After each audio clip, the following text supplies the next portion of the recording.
Someone suggested I perhaps call you Hikaru. What are your thoughts on that? I prefer. I mean, I'm used to. I've heard a lot of French people say my name the other way, so I actually like it. I prefer it that way. So that's better. Hikaru. That's better. Hikaru. Yeah. Got it. Yeah. All right. A lot of people say that. Okay. All right. So you've been studying a lot, right? I don't know if I could say a lot. I'll say I've been playing semi-casually for the last week. Right. Well, what I meant by that though is like, in many ways, when you're new to the game, it's like more important to do like the puzzles and just like learning general knowledge as opposed to actually playing. So that's kind of what I meant in a way. Yeah, because I found that otherwise I get into a game and I'm not even sure what to do.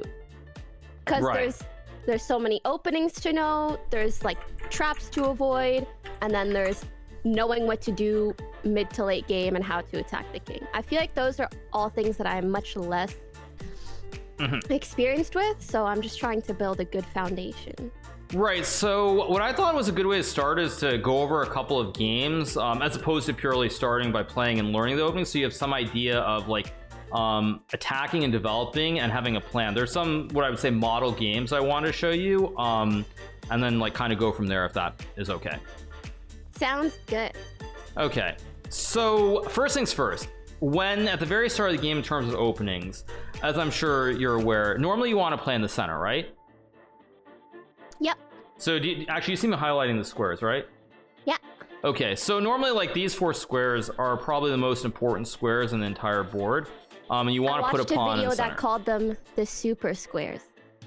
Yeah. Yeah, exactly. I mean, they're the most important squares on the board.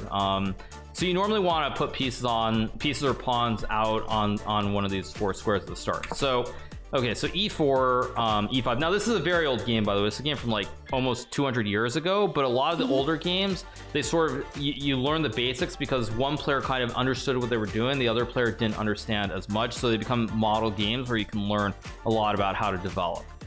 Okay. Okay, so e4, e5, so knight f3. So what is the purpose of this move? To attack the pawn. Right.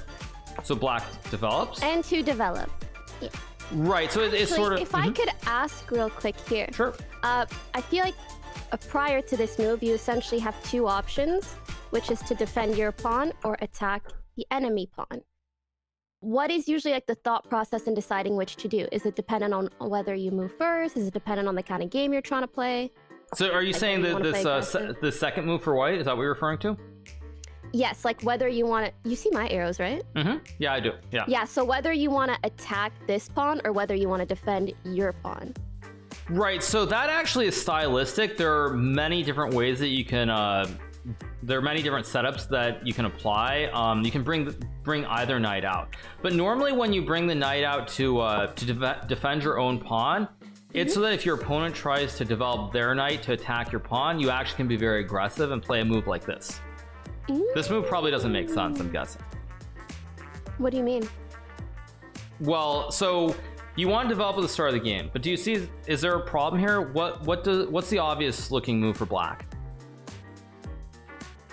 It's black's move here. Take? Okay, so yeah, so I think I don't know which order, but yeah. Okay, so your threat, you can capture either pawn. You can capture the pawn with your knight, or you can capture the pawn next to the king, this pawn at f4. Okay, so if you just do like the basic thought process, if black captures a knight, what happens? Yeah, and that would be 1 pawn for 1 knight, which is it's a bad exchange because knights are much more powerful than pawns. So black doesn't want to take this pawn. So is there anything else that black can capture? Right, so is that a free pawn? I think so. Right, so ordinarily it would look like this is a very bad situation because black is just ahead by 1 pawn. Yeah. But now white can actually push this pawn forward. I see. And then you have to do something with your knight. Right, so or where can the knight go? Some way. Can't go here, so I guess maybe he goes here. Okay, or so there... here? there basically are 5 squares here. So if you go to this square, what happens? Take. If you go to this one, also take. Right. So I feel like you're kind of forced to this one. But what happens if you go to this square? I mean, this square. Oh, the queen takes. Right. And what happens if the knight goes to this square? A knight on the rim is pretty grim. Also Yes. still takes. Right. So when you look at this knight, you can't go to. So you have to move back. Right. And what happens here is now white can actually just push the pawn. And one thing that's really important is time. So you'll see that basically now you are very undeveloped on black's side. Right. Well, yeah. If you look at the black pieces, they're on their original square. Yeah. So white actually gets pawns in the center and has developed a knight, and also will recapture this pawn that you lost at the start of the game. Oh my god, this is a terrible position to be in for black. Right. And what is like the initial move that is bad that sets off all of this? When black takes this pawn, accepts the gambit, because right now a gambit normally is where you give up, say, a pawn or you give up material. Either hopefully get ahead. Yeah, basically so that you can bring out your forces much more quickly than your opponent can. So that's actually why, like, if anything, this is like a bait. Exactly. Yes. Got it. So in terms of the development, there are multiple ways. Now, the thing that I would say is bringing out this knight. It's just a more popular move, but it doesn't really matter. Now we can get into the specific openings later, but it's just a matter of which setup you want to use at the beginning. There isn't like a specific reasoning. You have your setup of what you want to, which force you want to bring out, and how to play from there. So it's not like you're thinking super deep at the start. Sounds good. So okay, so you can do either one, but for the purpose of this game, bringing out this knight is attacking the pawn. Now black develops. Now actually, I want to see if you can spot something. So let's say black brings out the knight here, and you capture this pawn, and black captures this pawn. What are some ways that you can attack this knight? So by attack, I mean threaten to capture this knight. Thinking out loud. There's this. There's this. There's the queen here or there. Very good. There's this. So actually, when I say threaten to capture, if you move the knight, you do threaten to capture the knight, but normally this would just be a trade or an exchange of knights. True. So that, not that option. Right. No, but it's very good. You actually saw. There are 2 moves that make sense. Oh. Or you mean this one? Yeah. Now this is good because this really is important for fundamental basics. Very rarely do you want to push a pawn that's basically to the left of your white king. I assume you're looking at this from the white point of view, right? Very rarely do you want to push this pawn next to your king. You almost always want to get your king out of the center, like castling the king, before you ever push this pawn. And the reason for that, also this one, I think. Yeah, you can fianchetto the bishop, exactly. So the thing is, if you push this pawn, and this is actually a theme that's really important because you'll see this very frequently in games where the players develop their pawns from the right. And what happens when I push the pawn?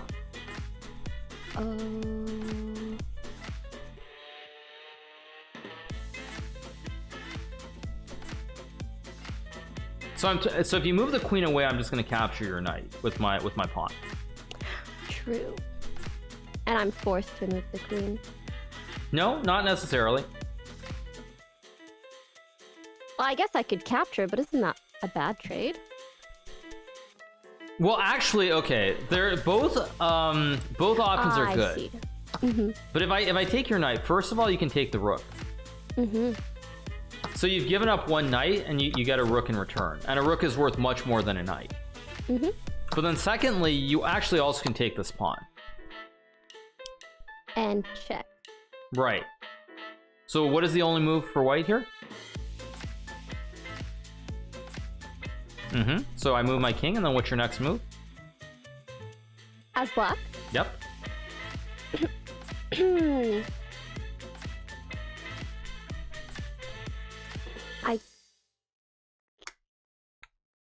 I think the first thing to look at is see if there any of your opponent's pieces can be captured, where you can capture something, or something of yours is under attack. I was looking at checks first, but my queen is very unsupported, so I don't think I can. But I can take the knight for free. Right. I can't take this for free.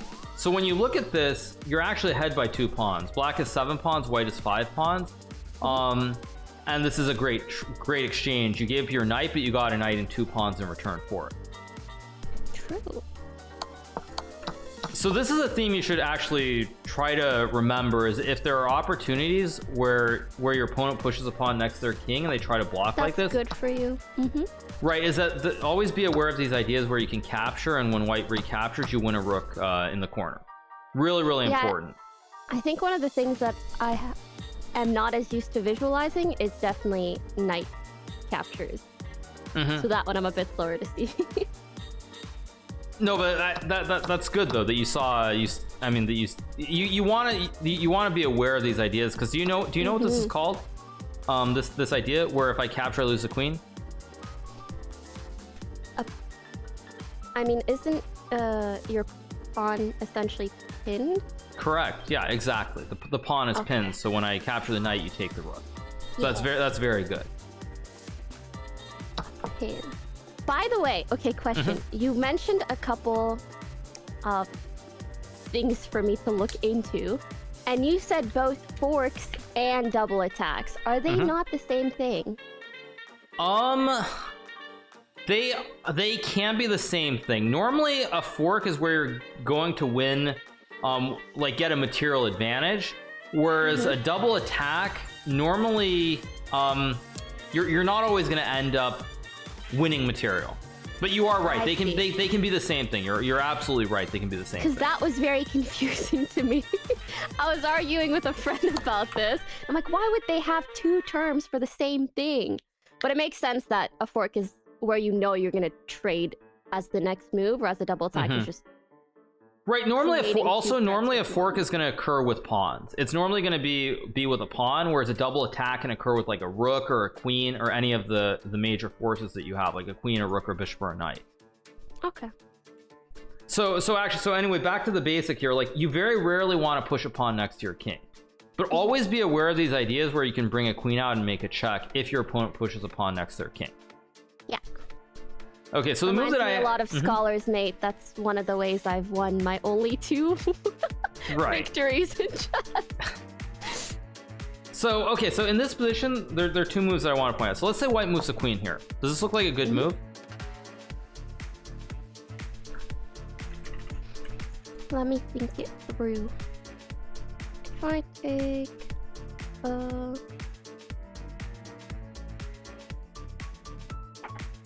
I feel like the awkward thing is actually if the black knight retreats, then your queen is just kind of out in the open, and I don't think you want to bring out your queen too fast, right?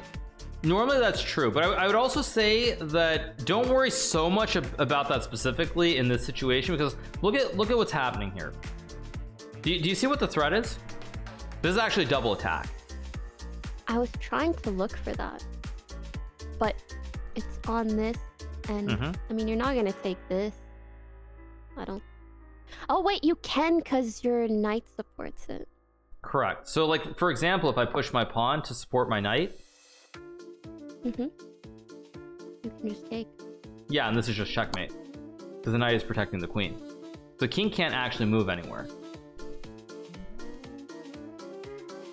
That was a little too 5-head for me. I'm still at 3-head, you know. But I see what you mean.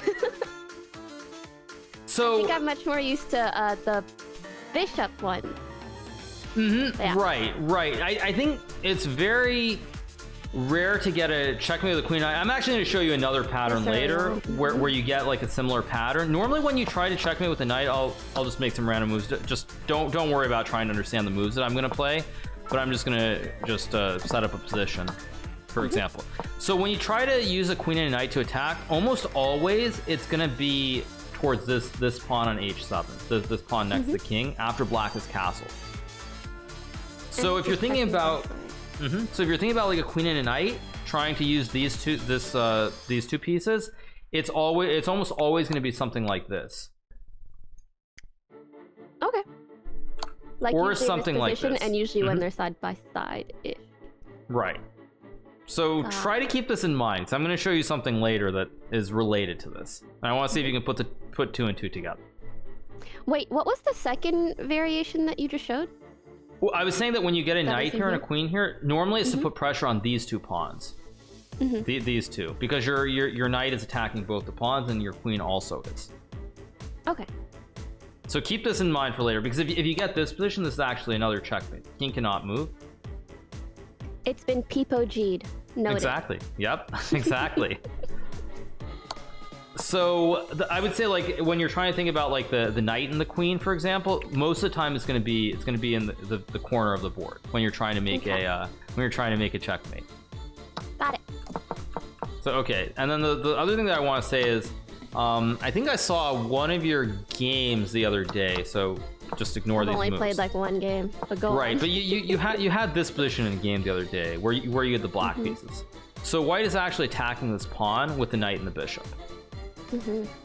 And I think you thought for a while, and eventually found that the right move was pushing this pawn to prevent the double attack, because the diagonal, there's a pawn in front of the bishop now, so you're not attacking this. Yeah. So where was I going with that? I forget where I was going with that. But anyway, the point is, normally, yeah, when you're trying to attack this point, this pawn next to king very early, you want to bring the bishop out right as early as possible. Because that is kind of a weak pawn, because it's only defended by the king. Right. So, like, for example, I'm just going to make more random moves. This is why it's so important to get your king out of the center of the board, because if you can develop your knight and your bishop and you can castle your king, you'll notice that these pawns are...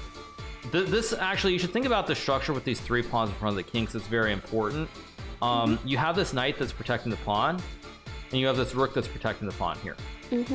So theoretically, white can capture this pawn. You recapture. White captures and black captures, and this is it's an even trade. White's giving away 1 bishop and 1 knight, these 2 pieces, for one rook and 1 pawn. So it's 6 for 6. Oh, okay. But most of the time, when the position is kind of closed, for example, let's say a castle and there's some development, most of the time a bishop and a knight is worth more than a rook, because rooks are very good on open files. Do you know what an open file is? Yep, when this is empty. Right, so let me just play like a random move. So let's say I go here and here. Yeah, so let's say I go these 2 moves. How can you open a file for the rook here? I believe if you do this. Wait, so when I say open a file, I mean you open sort of the file for a rook. I was gonna say if you do this and he takes, then you capture, and this is open, but there might be an easier way. Well, you're absolutely right. If your opponent captures, you get an open. You get the open file. Yes. But your opponent is not going to do that, because you don't want to give away a bishop for 1 pawn. Yeah. So is there another way? So I'm wondering if there's an option that is independent. In that case, actually, this was one of the questions that I was going to ask you. I feel like I always have like an awkward time bringing my rook out or figuring out how to open a file for him. Because I never want to take like 2 moves to do it if there was like nothing here. Or if this was further up and then I'd have to do like 3 moves. That's just not fun, or it's very slow tempo. Agreed. So this is actually very important. Like, rooks are probably the hardest piece to bring into the game, because they're probably the last one where you can get open files. And it's just very hard to understand where to put them. But in this case, there's a specific reason that I'm asking you if there's a way you can open a file, because this is going to be very important down the road as well.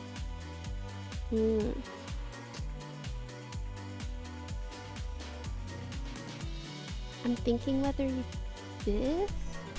I don't really see where that gets us either. Okay, so I'll actually tell you what the move is. So it's not completely open, but the move that you can play is you can push this pawn. For this rook, you mean? Yes. Oh, I was tunneled on this one. No, that's completely fine. That's completely fine. But the reason is that you see what you're doing is in this position that you have this pawn in front of this rook. the rook isn't really like, you can bring the rook here, for example, but it's only it's only defending this pawn in the center. But when you push this pawn forward, what's happening is you're actually going to trade these pawns, and you're going to have this open file for your rook. Yeah. So normally when you... I do remember seeing that. If you can be the one to kind of force the trade, or whether it's like your decision essentially, whereas here it's his decision whether or not to open the file. Correct. So this is just a general concept that normally when you have like a rook and say a pawn in front of it, if you can try to open the file for the rook, that's when the rook is the most effective. Okay, so it's kind of worth it in that sense. What if you were taking... Okay, how do I word this? What if you were taking an unfavorable trade for, let's say, one extra pawn? Is that worth opening up the file, you would say? I mean, it depends on the situation, but normally I would say probably not. Rooks are generally very good like in the middle to late part of the game. They're generally not the piece that's most important early on in the game. Okay. So that's what I would say. All right, so okay, so getting back to this, what I showed this position before. So this move was a good move. Let's say queen here. Now let's say I move my knight. This you should find pretty easily. But can you find a tactic here? It's like a puzzle, basically. Oh, okay. I feel a little put on the spot, but let me do my best.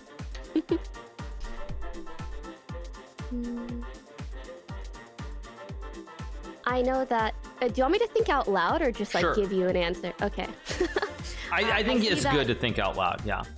I see that my knight is attacking here and here, and that this is kind of the weak pawn in a sense, and that my queen can also get to the point of attacking it like this.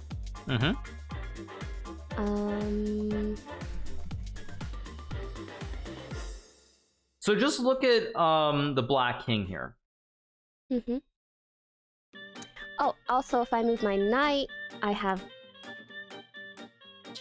check. Well, it's not checkmate. The queen could block. Right. But if I position my knight so that I trade for the queen, I guess that could be pretty worth it. Or the rook could also block those. Right, but what where? So you had why this is a good move, but why is this a good move? Because I think either way I come out with material that's ahead. So what happens when I block with my bishop? If I take, your king can't take because my queen. But if your queen takes, then I can take your queen. Is there anything else that you can capture here, though? My rook, or your rook. Right. And then you're just ahead by one whole rook, because I can't even recapture your knight here. Oh my god, the pressure of doing puzzles in front of a GM. Okay, but find a better move. This is what, like, when you move the knight here, this is called a discovered check. Like, you see, you move the knight out of the way, so you put the king in check, and when I block, you're gonna... I can't guard my rook here. So find a better move. There's a better move. Better move.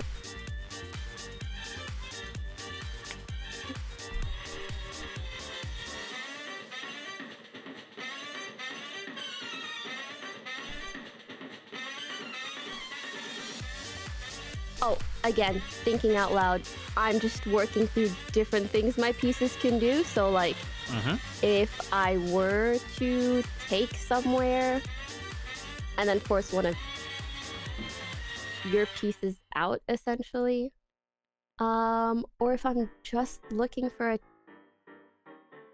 check. Can I get a hint? So when you move the knight to this square, you're gonna win a rook, but you can actually do better than that, where you're gonna win the queen. This side. Okay, and okay, so why is this so good? Without actually playing the move, So just logically reason this out. When you move the knight here, what happens?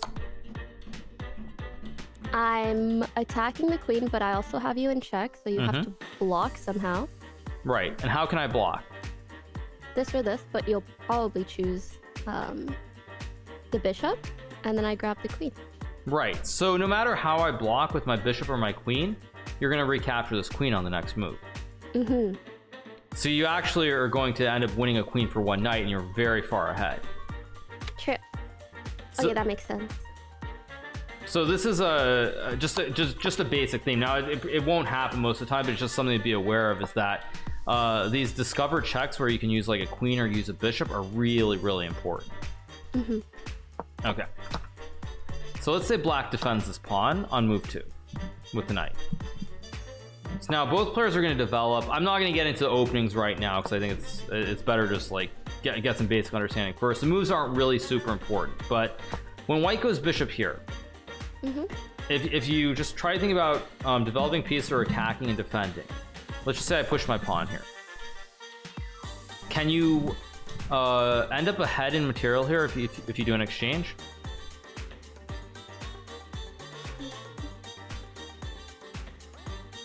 So right now both players have knights developed, right? And currently this knight defends this pawn, and your knight is defending this pawn in the center. Yeah. But is there a way to maybe win this pawn, perhaps?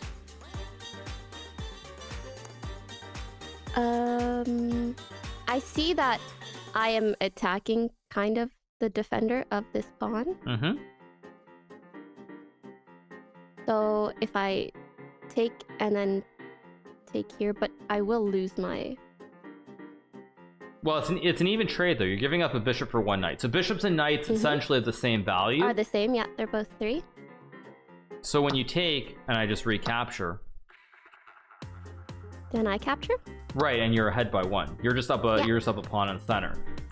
Sorry, like mentally, I'm like, okay, the math adds up, but I'm like shy to say that that's the answer. Don't be. I mean, like, it's like I'm asking because I want, and it's kind of like that. Okay, it's a good move, but what if there's a better one? Right. I would say, like, normally don't... I think as a newer player, as a beginner, it's really important to think about the simple solutions. Don't try to think about, like, well, you know, there might be this move which is good, but what if there's a better move? If you see a good move or you see something that looks obvious, generally that is going to be the correct answer. It's more important. Like, in terms of looking for like multiple moves or what the absolute best move is, that's not something that you should really worry about. Okay. Sounds good. So now in this game, black develops the bishop. So now, what based on what I just said to you, what would be generally the obvious move that you'd play here? I don't think that impacts the pass trade that we were going to do. Right. So what do you think you should do here? If it's the same thing, then this. But I have not looked to see if there's anything that can attack the bishop. But I think it's still that. Right. So in this case, it doesn't quite work out. But basically, I want you to understand why, like, you know, what you're aiming for in the center of the board here. So when you take this knight, black has a couple ways to capture, but I would say normally what you're trying to do with your bishops, especially at the start of the game, actually this is just a general principle when you develop these pawns in front of the king, is you want to bring your bishops out so in a perfect world you can end up in some situation like this where I think you've watched my stream, so you know what this is, right? These 3 pawns? A pawn chain? Right. And I've said this is the bishop is outside of the pawn chain. Which is better than bringing this out later and he's like stuck behind. Right, so yeah, so for example, say you get some position like this. You'll see black has 3 pawns, but the bishop is it's behind the pawn chain. So normally you want to get your bishop out. Now, for example, something that you know another Canadian streamer has played very frequently is put the bishop here on d6. And this yeah, I'm not gonna say his name, but anyway, I think you know who I'm referring to. But anyway, the point is, so if you put the bishop here to guard this pawn in the center, this is a very bad move. Now, why do I think this is a very bad move here? Just thinking about your development.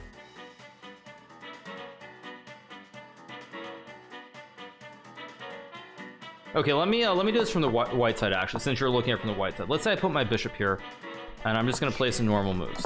I'm about to flip my head upside down. Yeah, I'm sorry. I'll just always do this from the white side. For me, it doesn't matter, but... It's totally fine. My brain's going to have to get used to it at some point. So why is it bad to develop here? Mm-hmm. Correct? Yes. Well...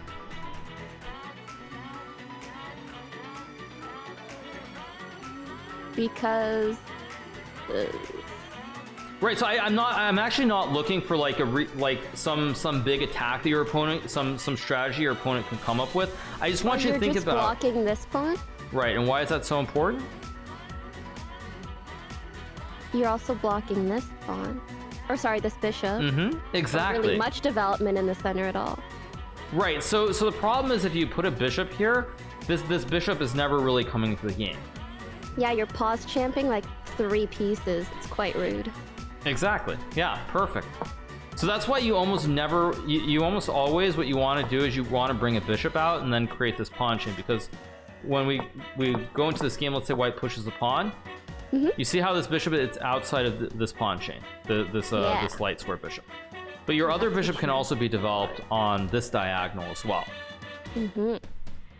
So it's really important that you like bring this bishop out and you make sure your other bishop can also come out. You don't want to put a bishop like here where you can't develop in the center, because this bishop is stuck.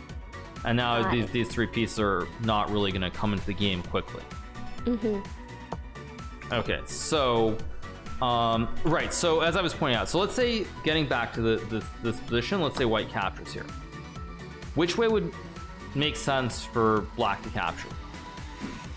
With this one or with this one? For the development, for bringing... Yeah, thinking out loud, you do want to capture towards the middle, but I'm also thinking, do I want to open this file for my rook? Or if I capture here, then I'm opening it up for my queen, but also maybe I just want to protect my queen for a little while longer. Very good. So actually what you said is correct. Like everything you said there is correct. Taking this way, generally the principle of capturing towards the center is correct. When you're capturing with pawns, you want to capture towards, like, especially these two files where the queen and the king are. So you're absolutely right about capturing towards the center. Now in this case, it's not correct. First of all, because the bishop can't come into the game in one go. If you capture this way, the bishop comes into the center of the board in one turn. I see. You would need to bounce off here. Well, normally what I would say is, okay, so to give you another example, you were saying bring the bishop this way. This is not a bad move because you're attacking a rook here. But you'll notice when I push my pawn, this bishop actually isn't really doing anything on this side of the board. Yeah. Because these pawns close down this diagonal for the bishop. Okay, so going back to choosing which pawn to capture with. So I want to look at whether or not... Oh, sorry, louder. That's fine, it doesn't matter.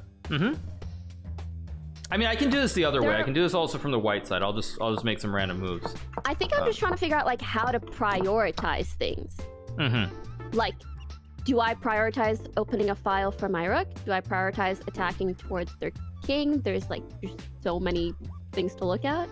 I think at the start, what you're looking for is you're developing the bishops and the knights. Those are the most important pieces to worry about. Taking with the pawn, by the way, it's not a bad idea. Understanding that you have this open file. It's just better here because you still have so many pieces to develop.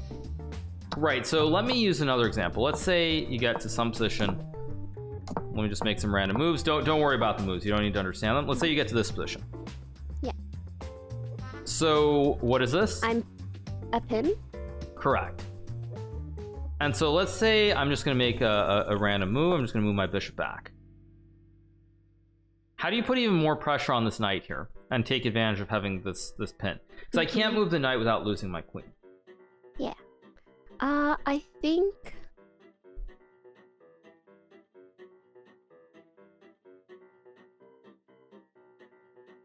So you want to put more pressure on this knight. I'm trying to see if there's an easy way to attack. Oh, I guess like this? Right, this is actually the best move. Nice. Because when I capture the knight, I capture your queen. Right, you can make the move. Like when I make a move, you can make that move. So yeah, you would capture the queen. So now to further, so like right here, I can't move this knight. And let's see, how do I explain this? Normally, this, you see how both sides have these 3 pawns in front of their king. Almost always you want to put it where you have these 2 on the original square, and you push this square, because what does this do again? Fluff, I think is Luft. But anyway, yeah, Luft in German. But yeah, like anyway, yeah. But anyway, basically, yeah, you create space that the back rank checkmate never really exists. But then secondarily, checkmate. Right. Fluff. Yeah, exactly. But then secondarily, like when you look at this position, this pawn it's dual function, because it also stops black from putting this bishop on this square to pin your queen and your knight. Oh, quite nice. So it's like it's dual function. It does multiple things. And like, so almost always when you have these 3 pawns and you castle your king this way, you almost always are going to push this pawn forward. You're very rarely very soon after, or like at what point would you recommend doing that? Again, it depends on the situation of like where how your opponent brings out their forces, but like especially when they're trying to create a pin, like you have a knight and a queen here, you almost always want to prevent your opponent from making this pin. Wow, that is just like seeing a whole other layer to the board, if that makes sense. Because I feel like what you learn at the beginning is just attack and defense, and make sure each of your pieces are defended by something. This is like foreseeing whether you are going to get attacked and blocking off that piece. Right, well, I mean, kind of like how, yeah. Go ahead. I was gonna say kind of like how they try to teach you to defend a scholar's mate by like bringing the knight out to a piece where the queen can't go. Well, not in this particular situation, but I think you bring the knight out here so the queen can't go here, something along those lines. Right, so like what I just explained is pretty advanced, but the reason that I'm mentioning this is not so much that, I mean, it's not so that you'll remember to prevent like a pin from happening. It's to remember mainly to remember the formation. Yes. Yeah, it's like it's the formation of the pawn, so that like when you're worrying much later on about checkmates or your opponent's forces getting near your king, you remember that this is almost always the formation of the pawns that you want. Got it. Okay, so now let me keep going. So, when you have your pawns on these, like let's say black is these 3 pawns, they're in front of the king. They're defending the king very nicely here. So let's say black moves the knight here. You can actually trade the knights, and black's pawns now are not defending the king in the same way as they were before. Yeah, it just looks so awkward for him. Right, so now your bishop is under attack. So if you try to capture the pawn, it will recapture with my queen. So perhaps I just move back, so I'm not bad. Kind of attacking. Otherwise,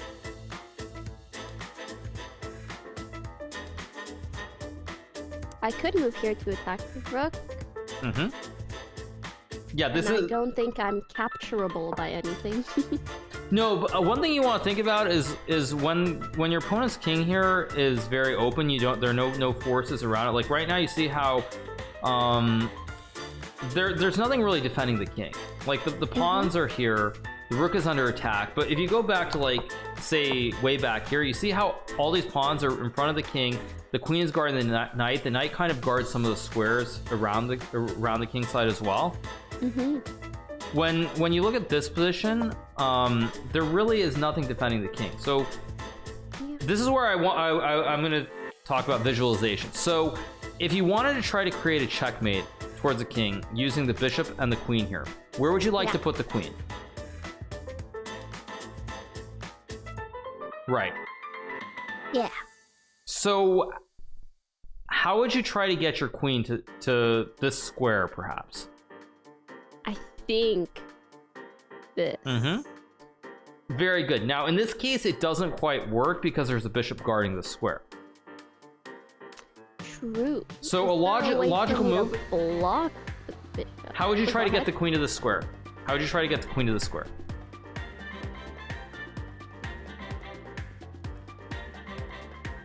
By blocking the bishop? No, I mean you just want to move the. You want to threaten to move the queen here. Yeah. So how would you? I need to move the knight out of the way. Mm-hmm. So go ahead and make a move.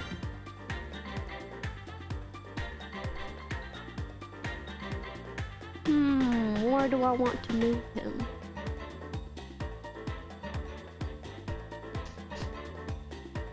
Part of me almost likes taking this, even though I have a bad change, just because it breaks up this small, misstructured hat. But probably better to move him elsewhere. But I don't want to move him here because then he's blocking potential checkmate. Moving him here is okay, but again, knight on the rim, kind of grim. Well, this is actually the correct move is actually. I'm just gonna make a random move. The correct move is to move your knight here. Yeah, because it's pretty neutral, even though it's not ideal for a knight position. So let me just I'm gonna show another basic concept. Just ignore these moves because it doesn't matter. But do you know what this is if you can get your knight here?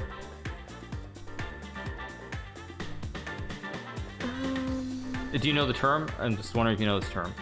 How am I going to remove your knight from this square? I don't think I know the term. So this is what we call. I can get a rook. Right. No, but I'm just talking specifically. So when I like point this knight out here, what I'm trying to show is like a specific square in like this formation where then how do I can I attack this knight? For example, can I attack your knight with pawns? Nope. Right, because the pawns are all kind of misplaced. Now let me just go back. This is more just like so you can kind of visualize what I'm saying. What is that called? It's called an outpost. Oh, which is where you have a. It's where piece like that is defended but can't be attacked. Yeah, like I can't remove this knight. So for example, let me just find an example of something different. Let's just ignore my moves. It doesn't really matter. I find it so funny when you say that. It's like, don't try to comprehend what I'm doing. Well, well, what I'm doing is it's senseless even to me. What I'm doing, like you just like it's all about setting up a situation essentially. Yeah, it's like just tunnel specifically on where the knight is, and so like for example, now you see the knight is on the square. It's still defended by a pawn, right? Yeah. But black can actually push the pawn. To attack the knight. So is this not an outpost? Even though prior to this move, okay. So now just you look at this knight and this pawn, and now when I go to the to this position, you see the difference is the pawns here. None of the pawns can get to either of these squares to attack the knight. Because the queen can move here to attack. Like in one move. So is it like it's an outpost okay, so move on the queen. This move, but now it's not? Okay, but how are you getting rid of my knight? Oh, true. You're not going to take this trade. Yeah, basically the pawn just supports this knight. Like you can never get rid of this knight here. Wow. So like when you get an outpost, normally it means that the knight cannot be dislodged from the square that it's on by pawn. So like the best. So got it. Okay, now I'm curious. So in order to get rid of this knight, if I'm black, how do I need to try to make an exchange? So how do I try to make an exchange and get rid of this knight? You don't. Well, I mean, it's very hard. The way that you would do that is to go here. Here and then there? Exactly. The two squares or this square to get rid of the knight. So but it would take so long. Right. I mean, again, it's not about the specifics so much as like just thinking about like the pawns around the king and knowing what an outpost is. So it's not specifically like you always want this situation. It's more like once you start to see like getting you something, see the opportunity essentially. Right, and then like in the future, it's like after you see something like this, like, oh wait, this is an outpost. So like you can kind of take this example, and then when you're actually playing in a game, you'll be like, oh right, that's an outpost. That's very good. Got it. So right, so going back, just to keep going with this, try to make a checkmate on this king. Now remember, if you move the queen here, and I go here, what's your next move? Here. Right, it's just checkmate. The bishop supports the queen, and that's game over. Yeah. Now in this case, do that. it doesn't work because I have this bishop that can capture. So you still want to try to check the king and make this checkmate here. So what's another way of trying to use the queen and the bishop? So your bishop is perfectly placed here.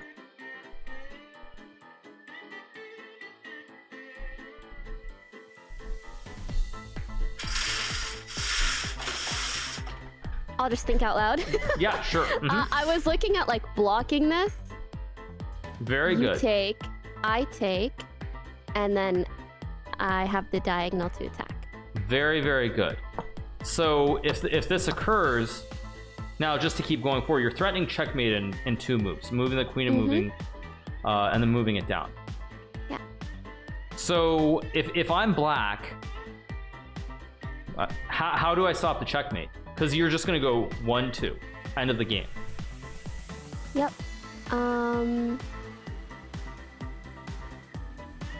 Maybe you do this. I don't know. Just make the move. Just make the move. Wait, which move? Okay. Right. And what happens when I go queen here? I do this. Right. Exactly. And there's no checkmate anymore because the rook is covering the square. That's perfect. Nice. That's absolutely perfect. That was like my reflex thing that I saw, so I wasn't sure if there was a better one. Right. And so now if we're looking at this position again, if you're white again, you're trying to make the checkmate here. Where would you, if you don't move this knight, what's another move to try and get the queen so that you can maybe attack and make the checkmate here?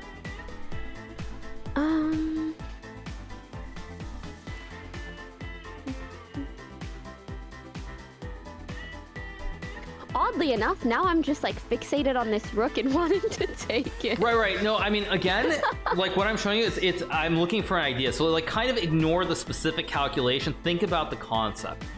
So you want to make the checkmate on this square with the bishop and the queen. Yeah.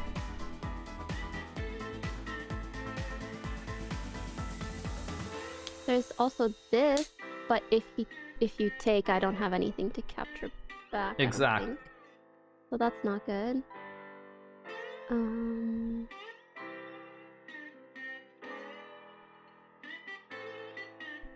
So you want to make the checkmate here.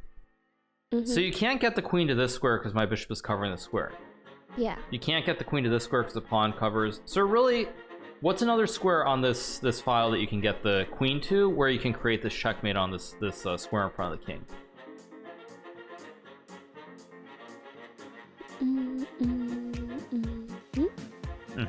So how do you try to get your queen there? Oh, but that's a triple move. Or I guess... right? Yeah, exactly. Yeah, no, this is completely correct. No, okay. Basically, I'm waiting for you to make the move, basically. Just make the move, yeah. Yeah. And so... I feel like, you know, you're touching the chess pieces, so I'm like, I am not worthy to also touch the chess pieces. Well, as I've hinted before, like, it doesn't matter. Everyone's good at something. Everyone has to learn at some point. So, like... Yeah. So it's like, exactly. But I also haven't played this out if there's any way to block it. I guess the best you can do is this, but then I just take... Right. Yeah. So now back to before. How does black... There's only one way that black stops the checkmate, which is... Right. And you just move the rook over. So now this is really important because actually this game that I'm showing you, we'll get later, but think about this. Think about these bishops and think about these pawns, okay?